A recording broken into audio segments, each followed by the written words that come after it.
셔터 아일랜드는 여러분들이 보셨다시피 굉장한 반전 영화죠. 테디는 망각 속에 살기도 하고 죽은 아내와 아이들이 나오는 환각을 겪기도 하는데요. 이것은 이제 그가 앓고 있는 질병인 조현병과 밀접하게 관련되어 있습니다. 정신분열증이라고도 불렸던 이 질병은 비정상적인 사고와 현실에 대한 인지 및 검증력 이상을 특징으로 하는 정신질환의 일종이에요. 조현병의 일반적인 증상으로는 외부 현실을 제대로 인식하지 못하여 부조화된 환각, 망상, 환영, 환청 등을 경험하게 되는데 이는 영화에서 본 테디가 겪는 아픔과 동일하죠. 계속해서 아내와 아이들이 보이고 현실과는 동떨어진 다른 생각을 하고 있는 걸 보면 알 수 있습니다. 조현병은 실제로 인구의 1%의 사람들이 겪고 있는 병이에요. 앞서 말씀드린 증상이 나타나기 전에는 단순히 우리가 그냥 어떤 사춘기의 그런 증상과도 유사하게 볼 수 있는 친구 관계의 변화, 학업 성적의 저하, 예민하고 신경질적인 반응들을 보인다고 해요. 이러한 반응들은 단순 사춘기나 정서적 문제와 구분하기 어렵다는 단점이 있는데 수년간의 잠복기도 마찬가지라고 합니다. 그래서 잠복기를 통해 일타 현상을 경험하고 난 이후에 이런 앞서 말씀드린 증상들이 제대로 나타난다고 합니다. 여기서 일타 현상이란 생각보다 별게 없어요. 그래서 뭐 예를 들면 집 주변이 지저분해진다거나 아니면 뭐 관계에 있어서 문제가 생긴다거나 말을 이상하게 한다던가 이런 식으로 생각보다 주변에서 일어날 수 있는 현상인 것 같아요. 그래서 2017년 조현병을 겪고 있는 인구는 10만 명에 달했는데요. 이건 이제 유전적인 요인이라고 하면 뇌와 관련된 생물학적 요인이랑 환경적인 요인인 스트레스의 상호작용으로 발병된다고 알려져 있습니다. 셔터 아일랜드 속 테디의 경우는 2년간 주치의인 척에게 치료를 받고 있었음에도 스스로 만들어낸 자아인 테디 데니얼에서 벗어나지 못한 것이죠. 퇴역 군인으로 전쟁을 겪고 기분장애, 환각, 망상과 같은 증상들이 점점 나타나고 특히나 폭력성이 더욱 심각해진 것으로 볼 수 있을 것 같습니다. 전쟁 후유증으로 알코올 중독이 되고 우울증에 걸린 아내가 아이들을 죽이자 총으로 아내를 죽인 것이죠. 그리고 제2의 자아를 만들어내고 이를 치료하기 위해 셔터 아일랜드에서는 연기를 펼쳐줍니다. 영화 말미에선 스스로 깨닫게 되고 치료를 받으러 가게 되는 것입니다. 혹시 이와 관련된 질문이나 하고 싶은 말씀이 있으신가요?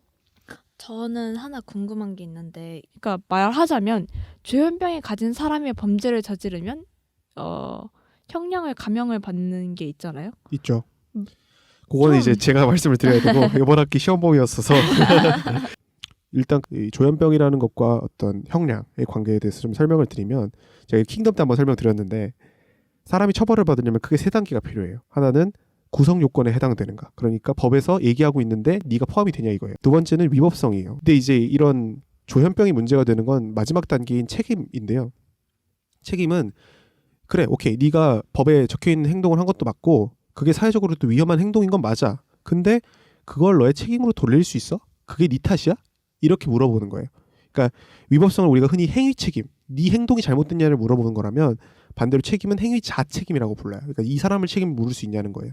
근데 이 조현병과 관련돼서는 판례가 몇 개가 좀 나와 있는데요. 그 조현병을 이유로 우리가 감형을 할 수 있느냐는 조현병만으로는 안 된다고 봐요. 그러니까 조현병이 있다는 사유만으로 그 자체로 심신상실이나 심신장애가 인정된다고 보지는 않아요.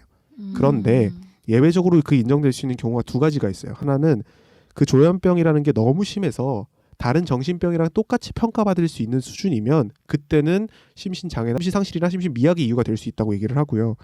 두 번째로는 그러한 어떤 조현병이 다른 정신병과 결합을 한 경우라면 인정될 수 있다고 봐요. 이게 명확히 판례의 명시적인 거고 특히나 이제 약간 애매하잖아요. 조현병이나 이제 문제가 됐다고 충동조절 장애나 맞지. 도벽 이런 것들은 사실 그거 가지고 처벌을 아예 안 하기는 애매하단 말이에요. 그래서 판례에서는 이 경우에는 판사들이 사실 개별적으로 판단을 할 수 있게끔 여지를 열어놨어요.